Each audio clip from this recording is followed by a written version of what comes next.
Hi everyone, welcome to the channel. Today we are looking at Atonement again, and this time we're going to be asking, why do readers hate Briony Tallis so much?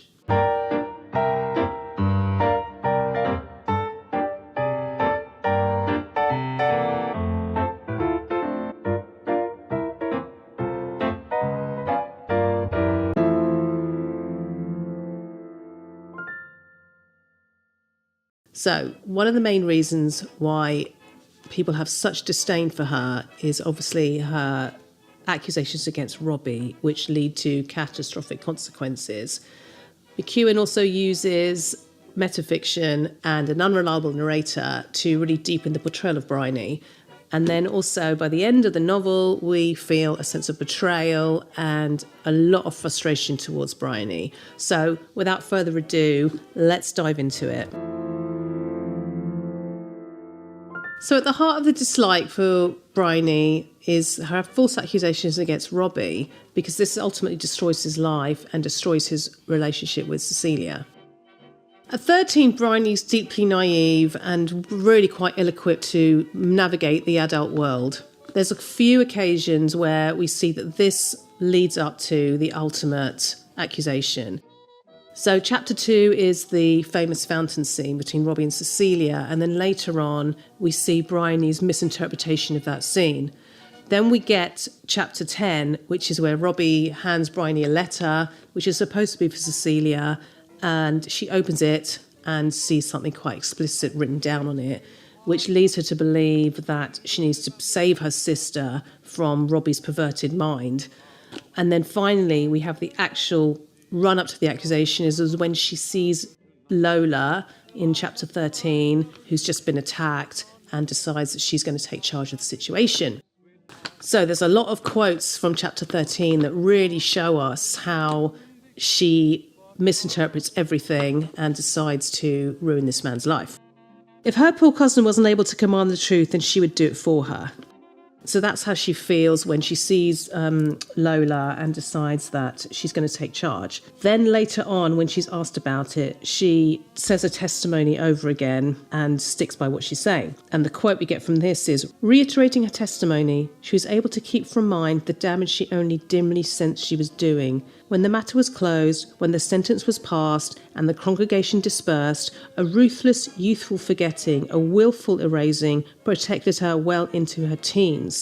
And then finally, when she has a chance to back off and say what really happened or what she thinks might have happened, she sticks to her guns. She wanted the inspector to embrace her and comfort her and forgive her, however guiltless she was. It was him. I saw him. Her tears were further proof of the truth.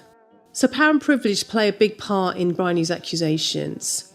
Her accusations towards Robbie never really get put under much scrutiny. We've also got her mother, Emily Tallis, who's also a snob and therefore encourages Briony to keep testifying. Even as an adult, her attempts at atonement seem insufficient. She could be seen as self-centered and manipulative. Metafiction is a literary technique which draws our attention to the fact that the fiction that we're reading is actually just a constructed narrative. It breaks the fourth wall and shows us that there is a blur between fiction and reality. In this particular novel, there are lots of ways in which McEwan does this. Direct acknowledgement of the storytelling process, commentary on the act of writing, and explicit reminders to the reader that the work is a fictional construct.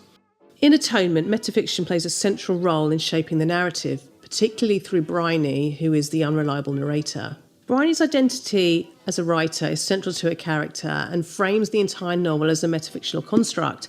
So this adds depth to the novel, but also amplifies the reader's negativity towards her.